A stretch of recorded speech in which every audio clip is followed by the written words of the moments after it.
El mundo tiene toda su atención sobre el conflicto Rusia-Ucrania y yo no quiero adentrarme en este suceso porque ya muchos de nuestros colegas especializados en política internacional tratan el tema en los segmentos correspondientes.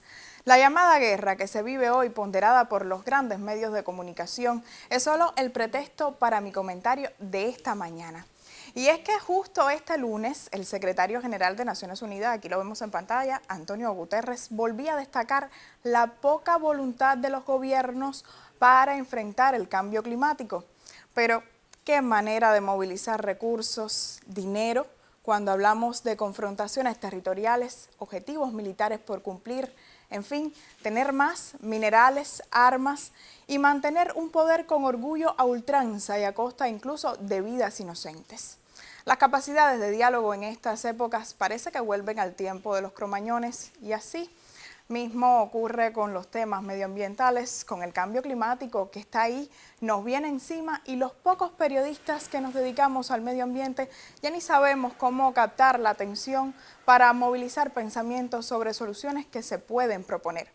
¿Y será acaso que esta humanidad no aprenderá nunca, después de décadas de historia, con una pandemia todavía vigente, con tantas pérdidas y muertes?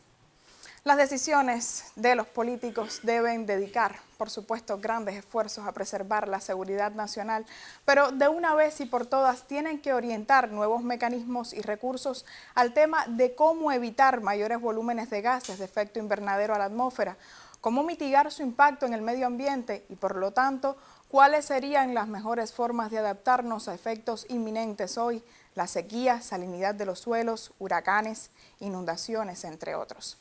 Guterres pidió a los gobiernos del G20 que dejen de financiar el carbón en sus propios países porque no se puede pretender ser ecológico mientras los planes y proyectos socavan el objetivo de cero emisiones netas para 2050 e ignoran los importantes recortes de emisiones que deben ocurrir en esta década.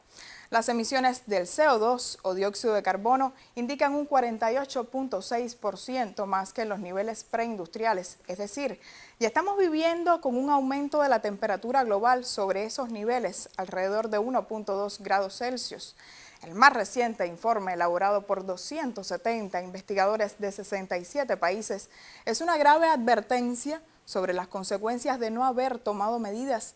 Los expertos también señalaron en el reporte que los países no hacen lo suficiente para protegerse de las catástrofes que se avecinan, en tanto el planeta se sigue calentando, lo cual pone en peligro la supervivencia. Así dice el documento, pero sin falsos alarmismos, podemos poner algunas cifras de ejemplo. Según ilustró la pesquisa de la ciencia, en 2019, tormentas, inundaciones y otros fenómenos meteorológicos extremos desplazaron a más de 13 millones de personas, escuche bien, 13 millones de personas en Asia y África. En otra parte de sus valoraciones apuntaron que con un calentamiento de 2 grados centígrados entre 800 millones y 3.000 millones de personas de todo el mundo podrían sufrir una escasez crónica de agua a causa de la sequía, incluida más de un tercio de la población del sur de Europa. Una de las conclusiones más sorprendentes de este documento es que vemos impactos adversos mucho más extendidos y mucho más negativos de lo que se esperaba, alertó por ejemplo Camille Parmesan, ecologista de la Universidad de Texas en Austin y una de las investigadoras que preparó el análisis.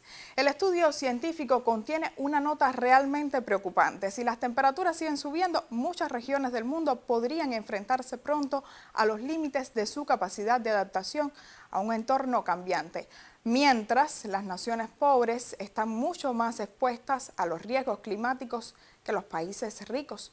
Y recordemos algo, ya casi para finalizar, varios especialistas confirman la relación directamente proporcional entre el desarrollo económico de los países y el aumento de las emisiones de gases de efecto invernadero.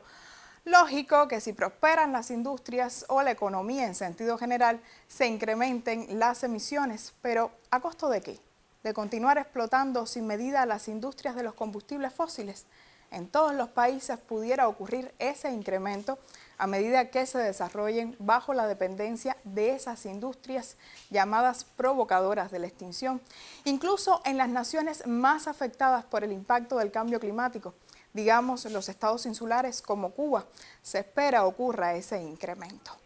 Son imprescindibles entonces las iniciativas hacia la mitigación y generar mayores acciones para adaptarnos y así que la gente común, nosotros, la mayoría, no quede a expensas de malas decisiones cuando de medio ambiente se trata, porque tanto como la guerra, los peligros en materia climática son cada vez más frecuentes.